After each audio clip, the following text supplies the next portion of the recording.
Okay. Here we are. Good evening. Good evening, everyone. Welcome to the endorsement meeting of Central Queens Independent Democrats. We Democratic Club that was founded this year. And your sound is cutting in and out, Maria. okay, I think we're good. I just had to shut that off. It was a feedback. Sorry about that. Okay, we'll start again.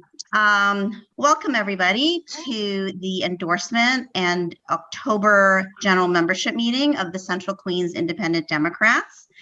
It's our first endorsement meeting, and we are limiting it to 2 city council candidates in Central Queens. And we're Central Queens Independent Democrats is a new Democratic club that was founded earlier this year. We've had a very active year, and our mission is to promote racial and economic justice and grassroots democracy, and we're starting out in Central Queens. Please check out CQuID.org, CQuID.org for more information about us and our social media. We're on Twitter and Facebook and Instagram. And please reach out to us. We'd love to have you join us as members.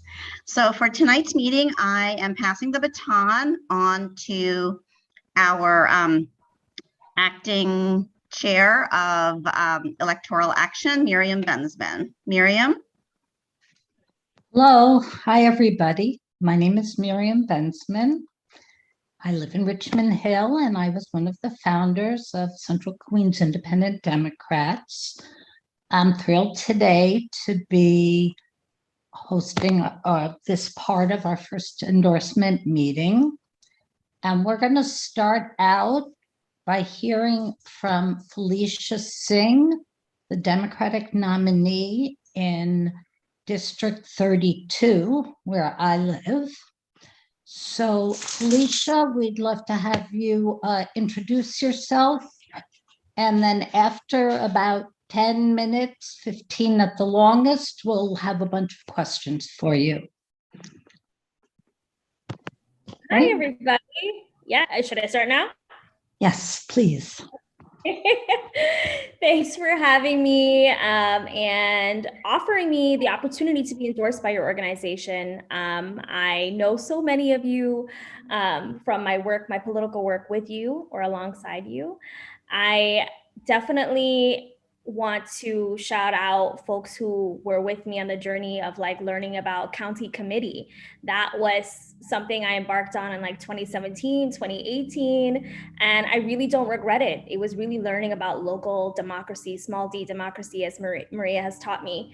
And it's something I really appreciate and carry with me in my journey as the Democratic nominee for the 32nd City Council District here in South Queens. I would be representing areas of Ozone Park, Richmond Hill, Woodhaven, South Ozone Park, Howard Beach, Broad Channel, and the Rockaways. It's one of the geographically largest districts in the city, at least here in Queens, and it's the last Republican district in Queens. So we have the opportunity to not only represent small d democracy in city council by flipping this seat from red to blue. I'm running as a teacher, as a daughter of working class immigrants, as someone who cares so deeply about my community. For the last 12 years, we've had community members who've been deeply erased and isolated due to language access, due to resources, due to funding throughout this district. And I want to be someone who really centers equity and justice here in District 32. Some ways I hope to do that is by advocating for college and career access for our students in District 27 school district. We should have a college and career team at any high school across the city. All of our schools should be community schools. And so when we think about funding and making sure that schools are equitably and fully funded, how is that money distributed across our city in a just way. Then we need to look at our climate crisis and our bold plans to really mitigate and adapt to climate change. I want to be able to build a climate resilience plan for this district because it is a coastal district that was terribly impacted by Hurricane Sandy and Hurricane Ida. We had so many basements that were flooded out here in this district. Places of worship were impacted by flooding. Homes were impacted by flooding. So we need to really think about what are the most local ways we can promote folks to learn about the climate crisis and feel like they have a personal responsibility in creating change in the process of mitigation and adaptation. We also want an improved quality of life. You know, Ozone Park, South Ozone Park, Richmond Hill, and Howard Beach have a total of 158 garbage cans. Literally 158, that's it. In comparison to Jamaica that has over 500. So when we fully fund city agencies like DSNY, we need to think about how that impacts folks locally on the ground. These are the things that I'm hoping to do in City Council, looking at our city agencies and making sure they're working for everyone. Thank you so much for having me today. I didn't talk for 10 minutes, but I hope to share more through your questions. That's fine because we have quite a lot of them and I was worried we wouldn't get to answer them. Okay. So the first, I'm going to be asking the same questions of both the candidates we're hearing tonight. So just that's more for the audience. So the first question you already touched on a little bit. What plan do you have to address educational inequity in New York City's public schools from, pre-K to through high school? What we saw when we looked at, data across this district is there's a large need for at least 1,000 more 3K and pre-K seats in this district. As someone who attends the CEC 27 meetings as regularly as I can, what I've learned is when looking at data from how third graders performed on their ELA exam in District 27 school district, we saw that third graders who had disabilities passed at a 20% rate. And that was a recent exam of the 2019 exam. And a lot of what we talked about was how we could invest in early literacy. One of the ways to invest in early literacy is by expanding 3K pre-K seats, where students are learning the basics of the fundamentals of learning at that age. And then also pushing so that our school district is really having a focus on investing in early literacy. So that's at the 3K pre-K level. In high school, something that I hope to really push for is something called a college and career team. What I've learned from my personal experience as being an immigrant a child of immigrants who's embarking on college for the first time and even graduating high school for the first time is I didn't have anyone that I could go to explain how the high school process or the college process. So what I would want at every high school is a college and career team of staff that are guidance counselors, are teachers who help students write their college application or find a career pathway of their choice. Maybe it means that a child who doesn't want to go to college has a chance to has a chance to enter and embark on an apprenticeship.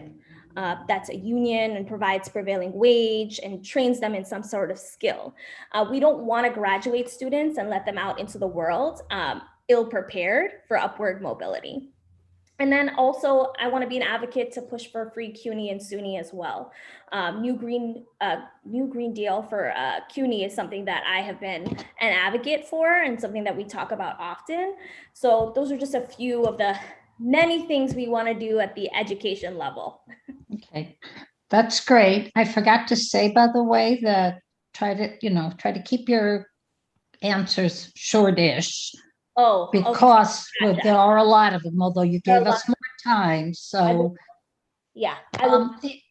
the other thing on schools I wanted to ask is, are you in favor of moving responsibility from school safety from the police department to the Department of Education? And if so, what would you do to make that happen? I am not in favor of moving school safety to DOE. The reason behind that is because what is the plan when school safety agents are moved to DOE? Are they still doing the same role in which they were before, but a different uniform? Like, I just want to make sure that there's two things that when you think about, and a lot of things that are being argued about school safety agents is like, folks still need their job. So how can we transition people in a just way where they're not doing the same thing, but they're playing a role in restorative justice in a school space? Okay, so now we're going to move on to some criminal justice issues. 12 New Yorkers have died on Rikers Island this year. What have you done to prevent more deaths? Or some candidates have called for the mayor to use 6A to get eligible people out now, or they've signed a letter. Have you, will you? What's your stance on the immediate crisis? The immediate crisis is terrible and dangerous, and we need to do all we can to pressure the mayor and our city to take more of a bold stance on what's happening in Rikers. It's now it's always been a dangerous space, and now it's something that's alarming. So a couple of things that I've been advocating for is someone who's been impacted by being in Rikers, and that's Prakash Charaman, who was arrested at the age of 15 years old and is still fighting for his freedom.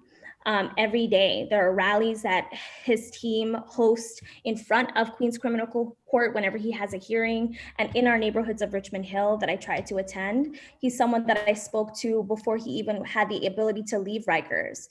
We've been in conversation. And I've been a huge advocate for him because he's one of many stories that people need to realize exist coming out of Rikers and are still in Rikers. The other thing I did last week was I did a court watch with a lawyer from Legal Aid. And she really taught me what specific judges in Queens Criminal Court, what their roles are when it comes to cash bail. At this specific court watch, we didn't witness anyone who had cash bail imposed on them, but I'm sure, obviously it happens every day. Okay. What about longer term? Do you support the plan to close Rikers? Yes. How fast? And do you support the borough-based jails plan?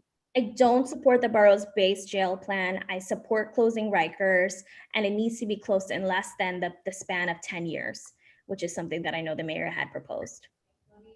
We need more rehabilitation centers. We need different transitional spaces for people to not be victim to what's happening in Rikers today. And what steps would you take to reduce police violence and interactions with Black and brown communities? Would you cut the police department's budget? And if so, how much? I have gone on record and continue to on reallocating at least $1 billion from the law enforcement budget to social services. And some things that I look at is, for example, Brownsville, which borders a part of Ozone Park in this district. We share Pitkin Avenue. They created a pilot program for violence interrupters, and they saw within just a week span a reduction of gun violence and violence overall in the community because community members had a stakehold in resolving issues and really dismantling violence in the space. And that's something I'd love to try out here because Ozone Park, we just recently, about a week and a half ago, had a shooting of a young man who was just standing outside of his home, and he died. He died for multiple reasons. He died because of the gun violence and because of a conflict. He also died because NYPD and EMS arrived really late. He could have been saved, but they did not come. And multiple people claim to have called multiple times, but he did not make it. And so as someone who's the gun sense candidate from Mom Demands Action, this is something I'm taking very seriously in my community, and we need alternatives. And those alternatives look like violence interrupters in our community as well. There are people in this district who want to help their community. They volunteer on our local civilian patrol, but these are things that we could do in alternative of that. Okay, great. I'm going to ask a few questions that I just want short answers. Think of it like a lightning round. So first of all, do you support raising taxes on the rich to fund services for underserved communities? Yes. Do you support automatic voter registration, same-day registration, and no excuse absentee voting? Yes. What about nonpartisan redistricting? Yes, if that's actually a thing. It's not a thing in New York yet, but it is in other places. Mhm. Do you support making the Board of Elections transparent and its executive director and staff accountable and professional with merit-based hiring, clear job descriptions, and skills training? Can you repeat that again? I'm sorry. Do you support making, there's actually an assembly bill now for this that Nili Razak introduced, making the Board of Elections transparent and its executive director and staff accountable and professional with merit-based hiring, clear job descriptions, and skills training. Doesn't have any of those things now. Right. Yes. Yes. Okay. If elected, would you run for or continue to hold party office such as district leader, judicial Democrat, delegate, or Democratic state committee member? No, in fact, I didn't run for county committee because I knew I'd be running for city council. Do you support the Democratic Party organization endorsing specific candidates in primaries? Do I support that? Yeah, or do you want the party to continue to do that, the county organization? I mean, we know that it's not done as often in democratic ways, so no, or not right now. Not really. Okay. They did endorse me for the general. I'll just. Yes, well, that's normal. To endorse after the primary voters endorse. Okay, so back to long answers. There's a huge percentage of your district and all of New York is rent burdened. How would you address the shortage of affordable housing in your district and also the plight of unhoused folks? Couple of things. One, I'm pro basement legalization with the New York City base program that Chaya CDC has proposed. So advocating for that. The second is really thinking about, I was someone who stood along folks who are unhoused and advocates to have the mayor enact Intro 146, which would increase the voucher system so more people have access to renting. And then two, lower the shelter capacity, because we know the shelter system is not a system that is useful and helpful and actually traumatizes those who are unhoused. We want to push for more affordable housing units. In this district, we have predominantly more homeowners that rent than we do buildings with like corrupt landlords, for example. There's a lot of work to be done in this district in really building the gap between a landlord, a small landlord, like a homeowner, and a renter. There's a lot of tension right now between both. And the reason behind that is because our local elected officials really favor small landlords. And I see why, because they are majority, but the 40% of renters that live in this district are suffering in paying their rent. So we have organizations like Center for New York City Neighborhoods that actually act as mediators to help renters and landlords build a space where they can apply for relief or mediate conflicts with renters. And that happens often. Why aren't city council spaces that space for mediation? Is my question. And how can we be?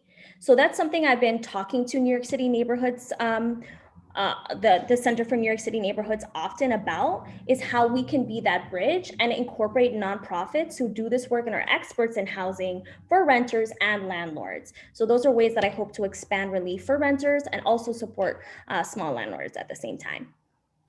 Oh, another thing that we need to think about, one more thing, is abolishing the tax lien. The tax lien sales are placed here in South Queens at astronomical rates. You'll see that actually they're higher than the city average for District 28, City Council District 28, 31, and 32. Abolishing it will allow and prevent predatory lending from happening and high home ownership turnover.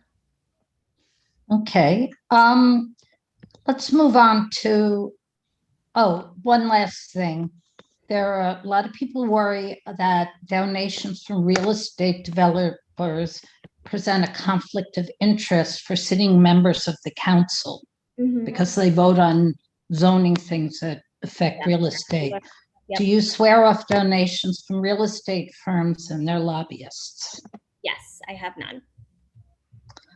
Okay, on to the environment. What should New York City do to mitigate the effects of climate change in the coming years? And how would you make sure our most vulnerable communities are taken care of? There's a lot to be done, and I will try to keep my answers short and thoughtful. The first thing I think about is the education factor. The conversation on the climate crisis is left to people who understand the nuance on how to have that conversation. I didn't learn about climate change in school. I was lucky if I had a teacher that taught me it or incorporated it into my science class or health class. New Jersey is the first state to implement a climate change curriculum and it's intercurricula. It's in gym. They learn about it in science. They learn about it in health class. They learn about it in ELA. Why don't we have that here in New York State? Now, I understand City Council's jurisdiction over education is our laws and legislation over education is limited, but even hosting a pilot program in a coastal district on climate change is incremental in families and neighbors learning about climate change at home. That's number one. Number two, it's really making sure we are thinking about how infrastructure works in the city. I live obviously in District 32 that borders Brooklyn. We have an area of Lindenwood where it's the end of this district and beginning of East New York called the Hole. In fact, I will show you, it's on the cover of Queens Chronicle, looks like this. And you have folks who live literally in a place that has no drainage system, no sewage system, and they've been living here for decades, if not years, raised families here, or are newly invested homeowners in this district, this part of the area. And when I think about infrastructure and our promise for infrastructure by the state and by our city, these are the places we need to go first. So equitably restructuring our drainage and sewer system across the city is the second thing that we need to push for. Third is how our individual practices impact our environment. So really trying to push for potentially a mandate on composting. So everyone plays a role on that, but they also need to understand why that's important. So education kind of just trickles down to all three of these ideas and what I hope to work towards in City Council. Okay. And given that we're in the midst of a climate crisis and motor vehicles account for 20% of greenhouse gas emissions, and also cause a lot of deaths and injuries, what would you do to reduce the number of cars on our streets? Push to have accessible transportation and reliable transportation, public transportation. I mean, District 32 transportation looks like this. We have the A and the J train. We have 14 station hubs. 2 of them are accessible by elevator. Just 2, and this is a large district. We need more express buses. Our local bus program on the north of the district is actually quite good. It reaches a lot of corners within the community, but express from the peninsula to the mainland is limited. We also have the ferry service, which a lot of people are huge advocates for, but subsidies for the ferry are really costly. We shouldn't stop the ferry system, but actually probably extend it towards the north of the district, where people don't have access to the ferry either. So it's really pushing express service, reliable transportation, and accessible transportation, so folks don't feel like they need to rely on getting a car. All right. Last question. One thing that the pandemic really made terribly clear was that New York had shut down a lot of our hospitals. We just don't have enough.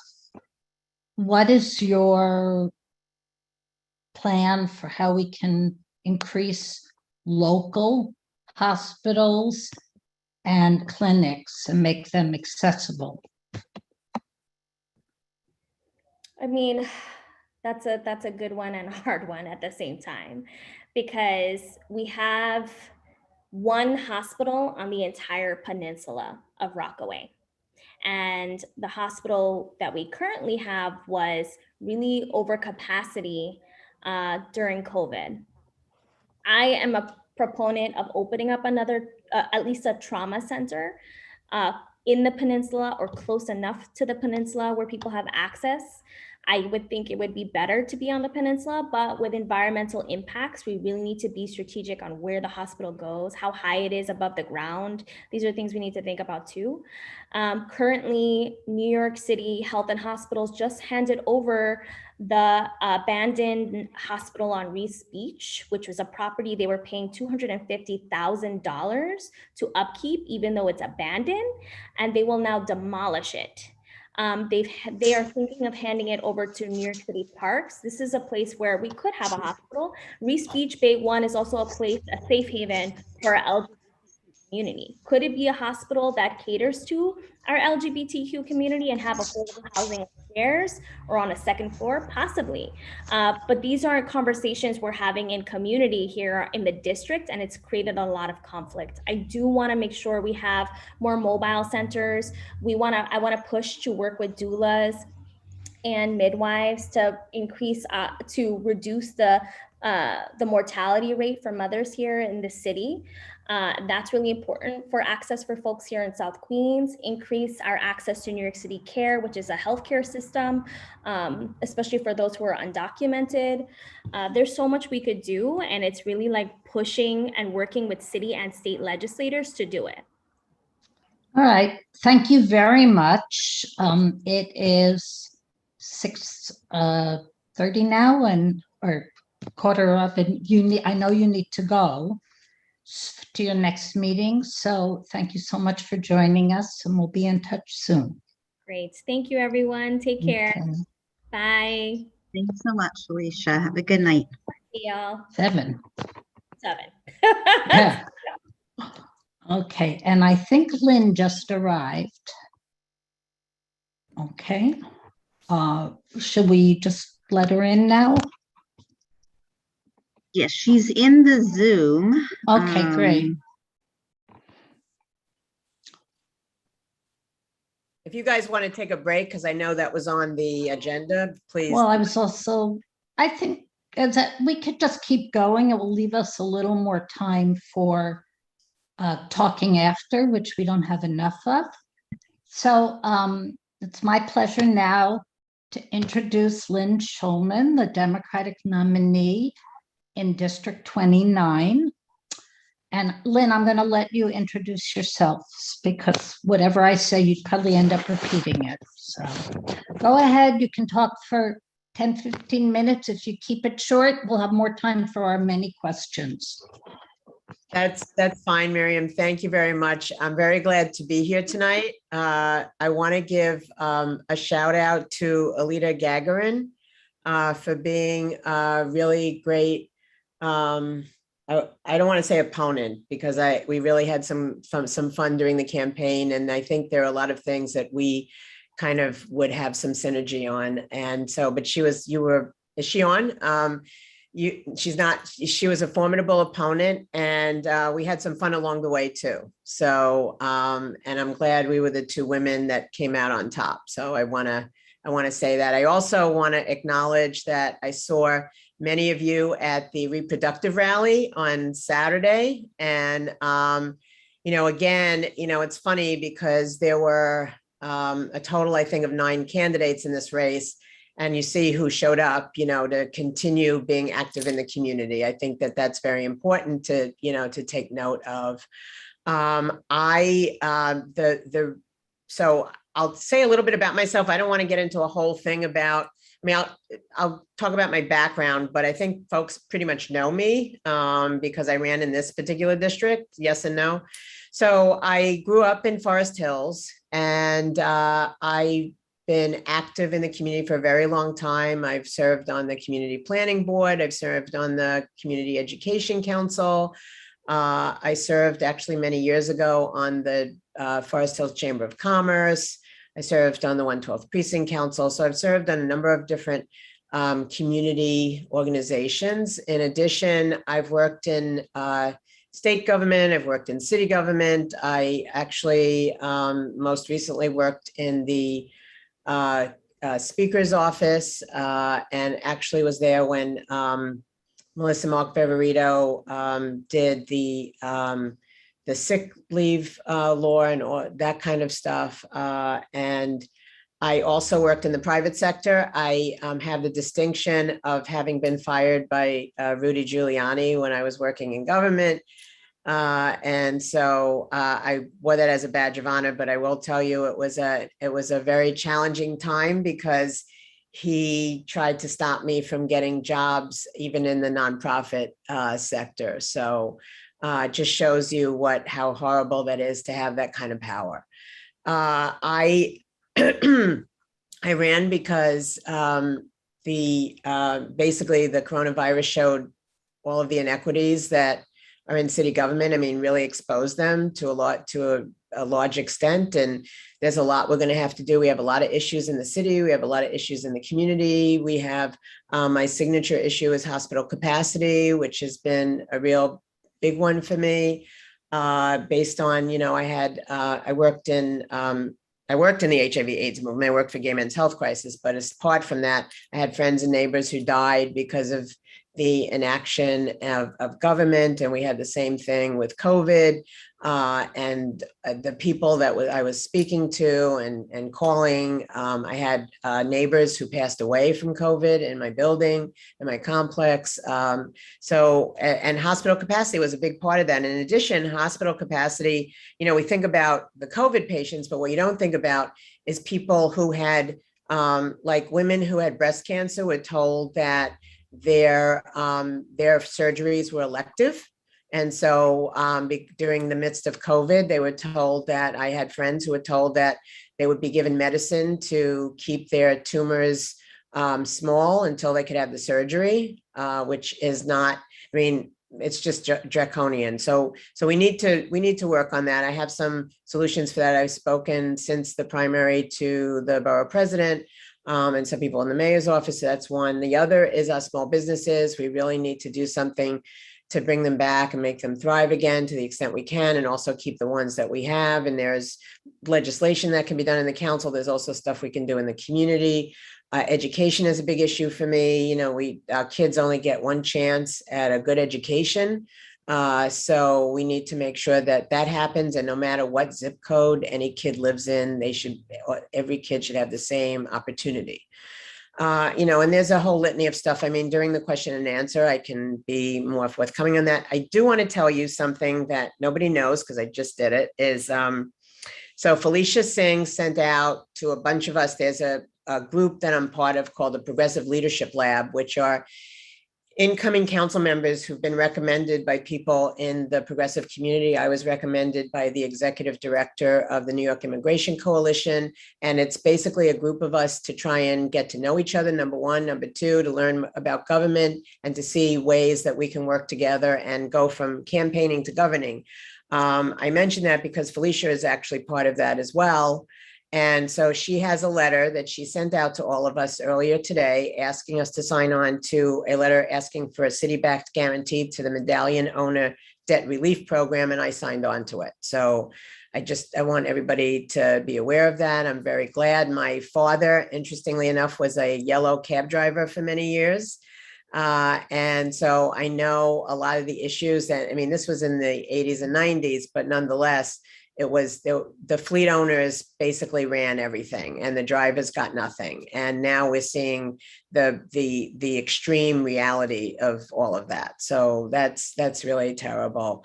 I was just, so that's just a little picture of it. I want to give you a little update of what I've been doing since the primary. I was endorsed by Emily's List, which was a premier women's organization devoted to supporting women who are pro-choice. I was endorsed today by CQuID, which I'm very happy about.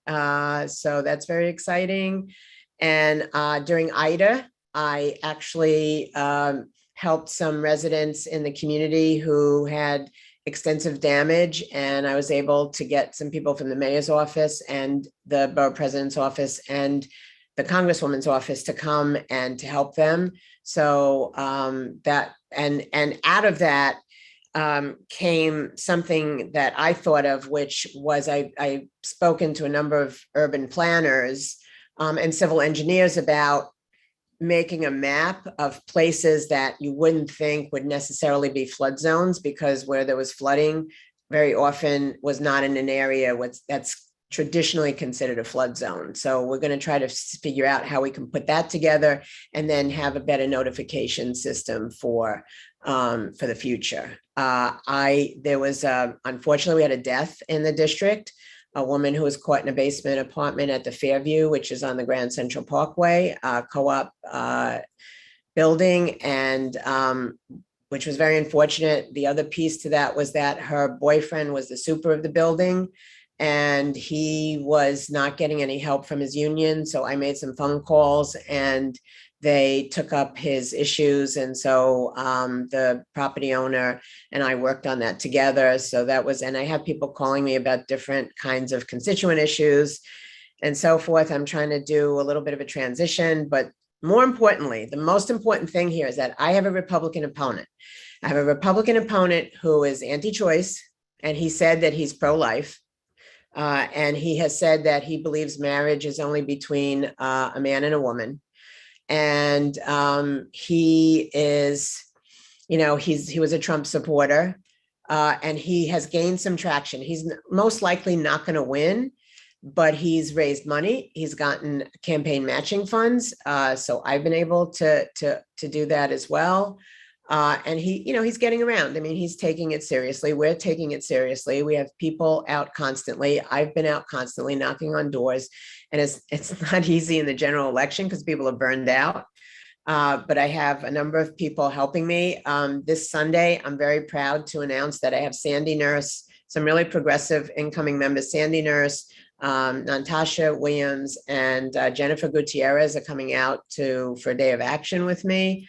So it's very important that we really make sure this Republican, not only that he doesn't win, but that he doesn't do well, because if he does well, then, they're going to see this as an opportunity to do other stuff in our community, and we can't have that. So, that's kind of, my opening. I don't want to spend that much time. I'd rather answer questions if I can.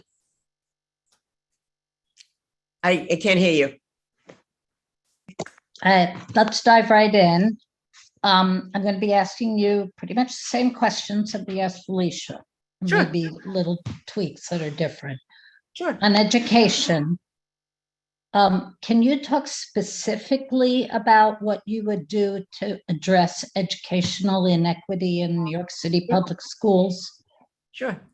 So the first thing is that I believe that there should be gifted and talented programs in every elementary school. Way back in the 80s and 90s, there were a lot more of those classes, and there were a lot more people from Black and brown communities that were in them. The other thing too is that there have been, over the years, they've taken away a lot of these slots. So I think we need to add more slots. So that's one. The other is that we need to have smaller classrooms so people have an opportunity. We need to, where people are not doing well, instead of being down on a particular school, I think we need to do something to help them. There's actually a bill to help students. There's actually a bill in the city council now to provide tutoring to students that aren't doing as well as maybe some other students that would be paid for by the city so that they can get up to speed. I mean, we need to figure out where people are and help them to succeed. So that's a couple of things. I mean, off the top of my head, some stuff is on my website, but this is what I can come up with off the top of my head. Do you favor moving responsibility for school safety from the police department back to the Department of Education? And if so, why and how? I don't, and I'll tell you why. When it was part of DOE, a lot of those folks and I've spoken to a lot of the school safety agents, many of whom are Black and brown, and they've told me, I've gone to a lot of the schools and spoken with them.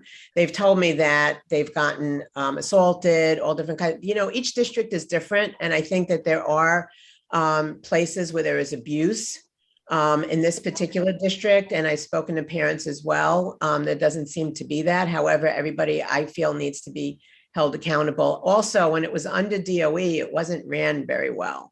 And that's why it was taken out of there. But we also need to make, and by the way, it's interesting, at PS 99, I spoke to the principal, I spoke to some parents, and I spoke to one of the school safety agents there, and they actually work with the kids, and the kids really like them. So I think you need to figure out, as opposed to just doing sort of a blanket kind of thing where there's abuse, and make sure that folks are held accountable. One of the things I want to tell you is that one of the main power of the city council is oversight. And that hasn't, to my opinion, it hasn't been used in the way it needs to be used.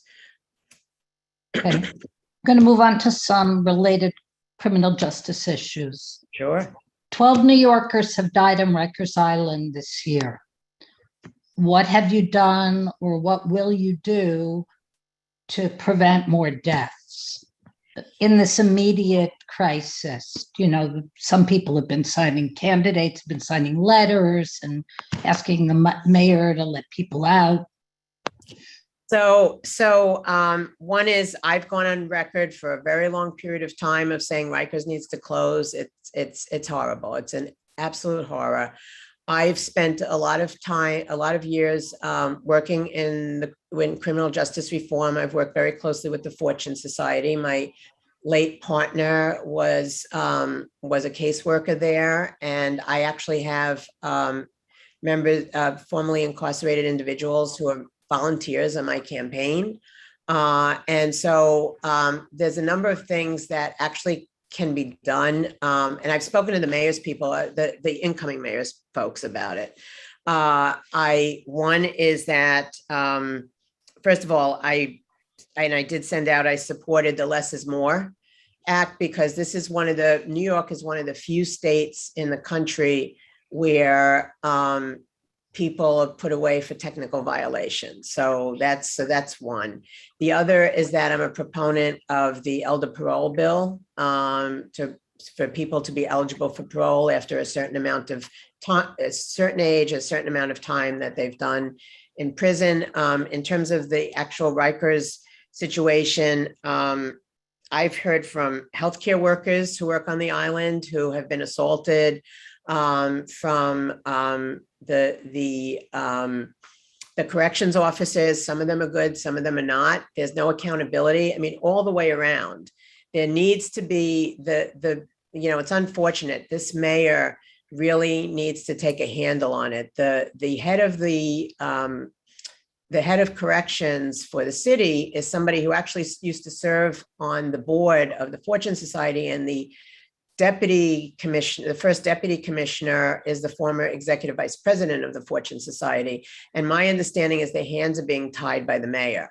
Which is unconscionable to me. And the other is that we have to make sure people are brought to trial.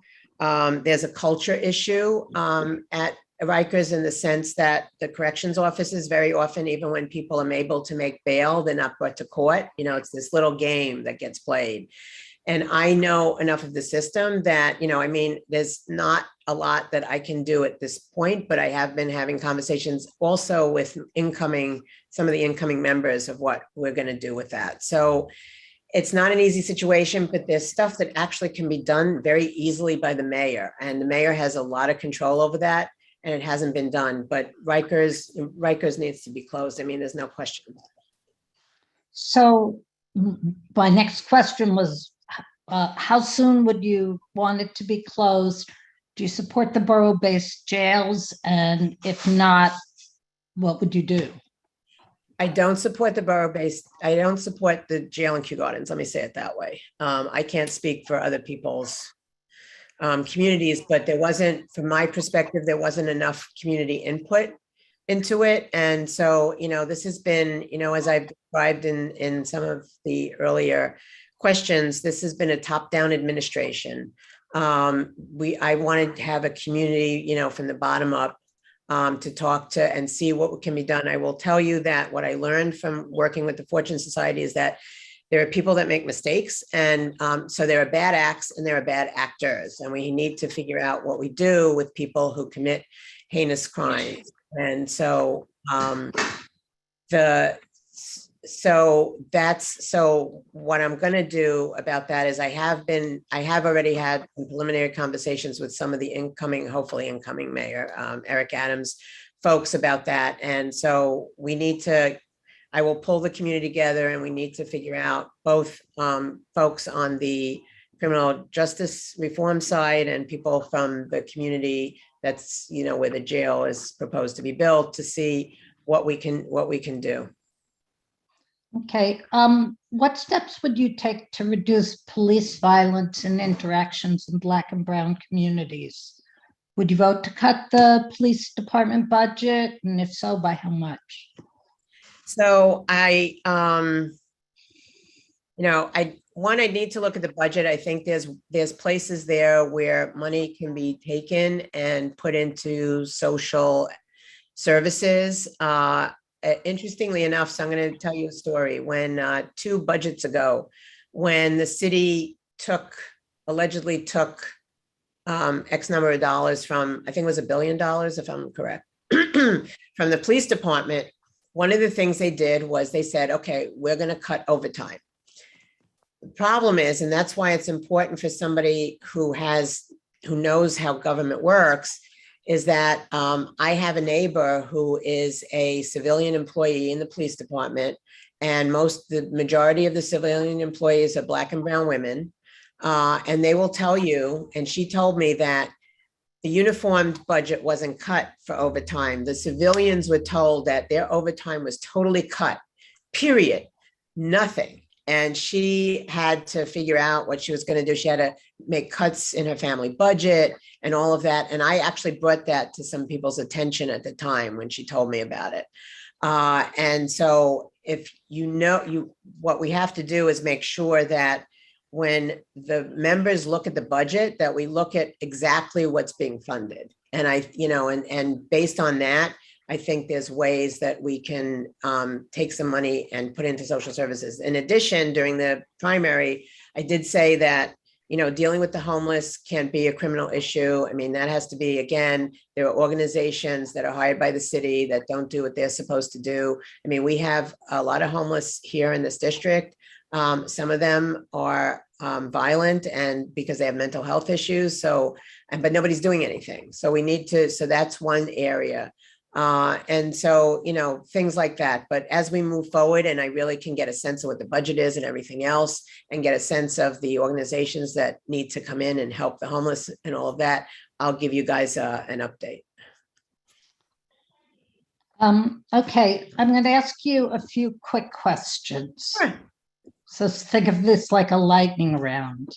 Do you support raising taxes on the rich to fund services for underserved communities? Yes. Do you support automatic voter registration, same-day registration, and no excuse absentee voting? Yes. Do you support a nonpartisan redistricting, which is not what we have, process? Yes. Okay, this one's a little complicated, but there's actually a new bill that I was just learning about that Millie Rozak is the assembly sponsor. Do you support making the Board of Elections transparent and its executive director and staff accountable and professional with merit-based hiring, clear job descriptions, and skills training like in other city agencies? Oh, God, do we need that? Yes.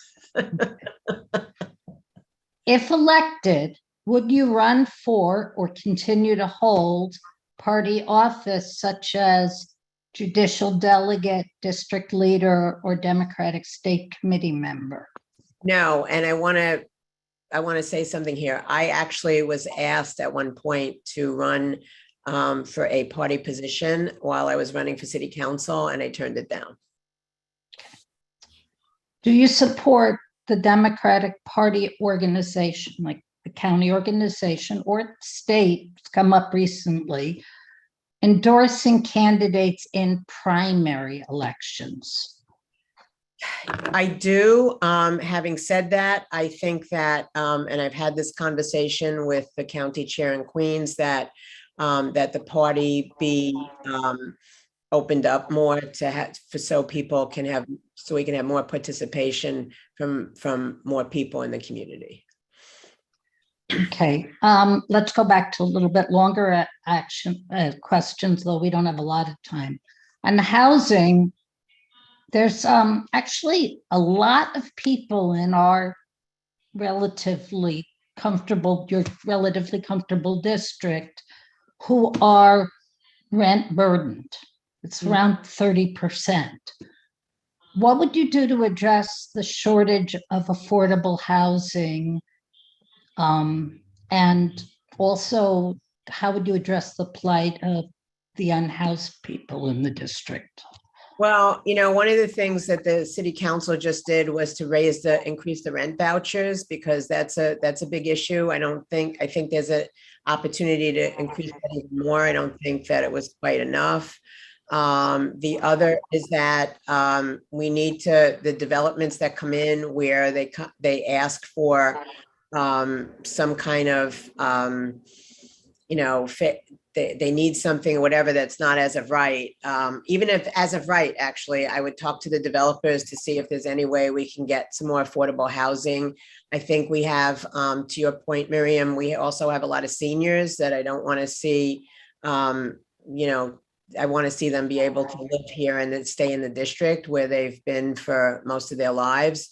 One, I would work with that, and I know that the new mayor coming in has a plan around that as well.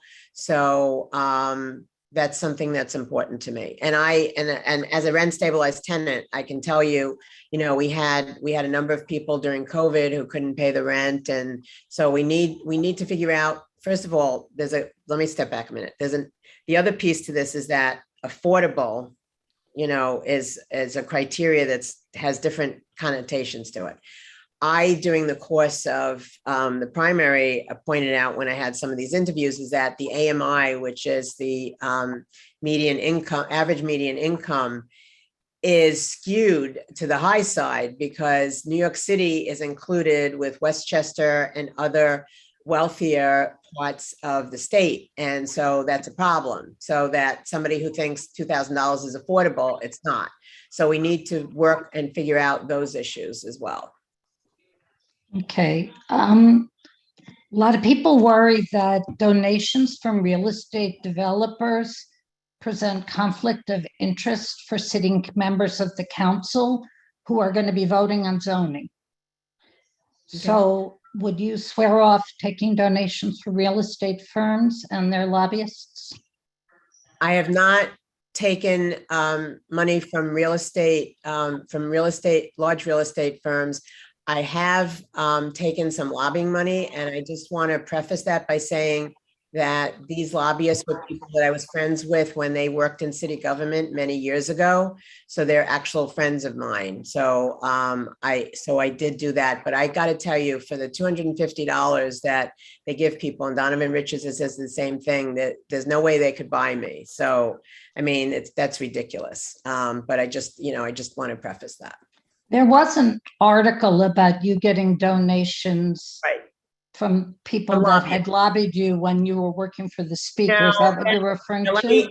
let me answer that, because that was really incorrect. What happens is, when you work for the speaker's office, people were calling me and asking, people called, rightly so, asking me the process for the budget and all that stuff. Even if a lobbyist is required, and I saw that, it was weird.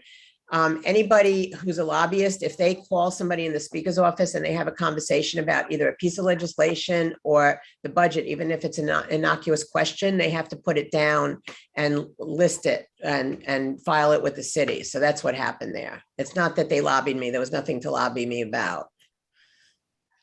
Okay. On a related matter, you got a lot of money, like 60. Well, you didn't get it. Common Sense spent a lot of money supporting you. There were other candidates that they supported who distanced themselves from that PAC because, it was Steve Ross and Right. I think Florida also, right? So these very pro-Trump donors, real estate guys that were helping you. You didn't do that. Why not? No, because I spoke to I got some legal counsel about that. So if I had done, I was advised, whether you agree with it or not is, a separate issue, that if I said something about it, it means that I knew about it, and they're supposed to be independent expenditures. So I was advised not to say anything. So I want to be very clear about that. Okay. We are running short on time. I'm actually going to jump over the environment question. Since healthcare is such a big thing for you, could you tell us more about how you would increase local hospitals and clinics and make them more accessible? Well, I'm working on that now. There are ways that hospitals themselves can increase their capacity, and they have the opportunity to do that. I worked in the city's public hospitals for 10 years. So I know a lot of the ins and outs, and I'm putting together a plan that once we are able to launch it, I'll make sure that you are made aware. But I also want to let you know that I've been talking to 1199 that supported me, the Community of Interns and Residents, Doctors Council, and we're all having these discussions about how we can do that and how we can bring more preventive and primary care into the district. Okay. And then we have a couple more minutes. So what should the city do to mitigate the effects of climate change? And how would you make sure the most vulnerable communities are taken care of in district and more broadly? So climate change, I have a broad platform people can look at on my website, but it's getting electrifying the cars, the city's fleet. There are a number of things. I'm a big proponent of the Queensway. We have to make sure that we take a look at, in our community where there's a lot of asphalt, because where there's a lot of asphalt, the rain doesn't get absorbed. So that's a problem. So there are all different things we could do. I'm a big proponent of composting, and I know that there are some folks that do that, and I want to be helpful there. I want to make sure that we get the parks budget. You talked about, Miriam, about areas where there's a problem. The most pavement and everything else are in parts of Manhattan where there are no parks, there are no trees. So we need to really take a look at that, and I think do an assessment of where we need those those kinds of things. So, and I don't know that that's been done. So this, I'm looking forward to a new administration coming in with new commissioners. And I also, Parks money tends to go to Manhattan because they have conservancies, and Queens, I understand, gets maybe about 1/10 of that money. So we need to make sure that we get more of that. So that's just a part of it. I also, by the way, want to tell people that I have hired a chief of staff. It's Fasia Class, who works currently for Grace Meng. So she'll be working with me. She's working for Grace until the end of the year, but she's been doing a little bit of stuff here and there. She'll help me with the transition. Okay, one last question, and then we're going to let you go. Sure. Given that, again, the climate crisis, Mhm. cars account for 20% of our greenhouse gases. Right. What can we do to reduce the number of cars on the road? We honestly, we have to really put a lot of, and it's not going to happen like in a year or two, but we have to put a lot of effort and a lot of money into our mass transit system. We're going to be, hopefully the president's infrastructure bill is going to be signed, because a lot of that money will come to New York. And we have to have a more robust public transportation system, especially in places. I mean, we're lucky because we're not a transportation desert, but there are a lot of other parts of Queens that are. So we need to really make that investment. Thank you very much. Thank Have a you. good evening, and bye-bye. Bye. Thank you, Lynn. Have a Good to good see one. you all. Bye. Okay.